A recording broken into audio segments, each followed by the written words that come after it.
Welcome po para sa ating pagbabasa at pag-aaral ng salita niya. Dito tayo ngayon sa ating topic na God Purpose. At ito ay matatapuan sa John 15 verse 8 to 16. We are called by God by His purpose. Do you believe this? Itaas ang kamay ng naniniwala. Hindi ang church building, pero nilagay din iyon ni Lord para sa gawain niya. But through purpose, the God called us, tayo ang tinawag ng Diyos to do His purpose. What is purpose? It started by His love. Dahil mahal tayo ng Diyos at tutuwad lang ito ng sugo niya ang kanyang anak na si Jesus. John 3:16. To those who believe in Him, sa lahat ng niniwala sa Kanya, ikaw ang purpose ng Diyos. May reunion siya sa buhay mo. Dapat kang manatili sa Kanya upang presensya niya ay laging sa atin. Jesus wants to abide in Him. Sumunod, manatili, maglingkod, to bow down with Him, makinig ng salita niya. Lahat ay gagawin niya natin para mas malapit tayo sa Kanya. You have a personal relationship with the Lord. Patatagin mo ang relasyon mo sa Diyos. Huwag kang alis, bibitaw sa Kanya. Make your life to be complete His will.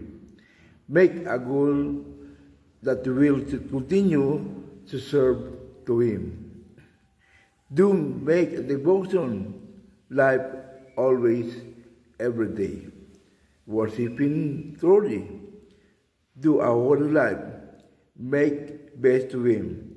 Submit your life to Him.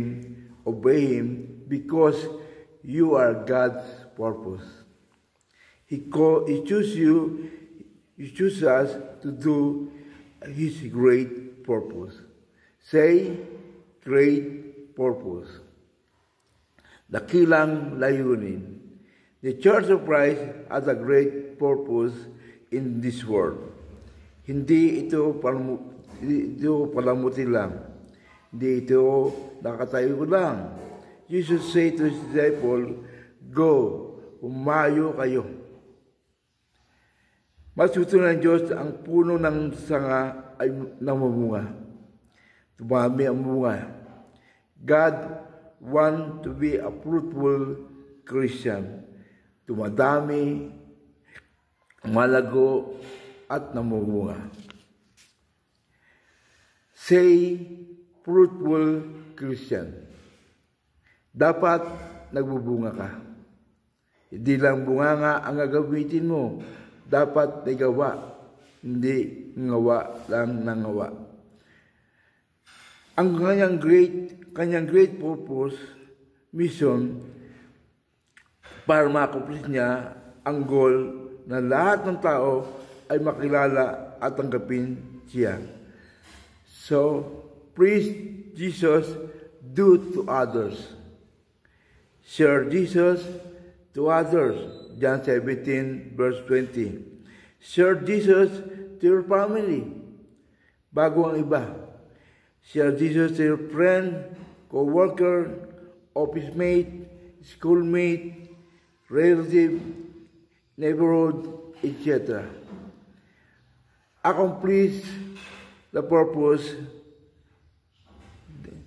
Alis na tayo sa dating gagawa natin na hindi naman manago. Hindi naman nabubunga. Be fruitful.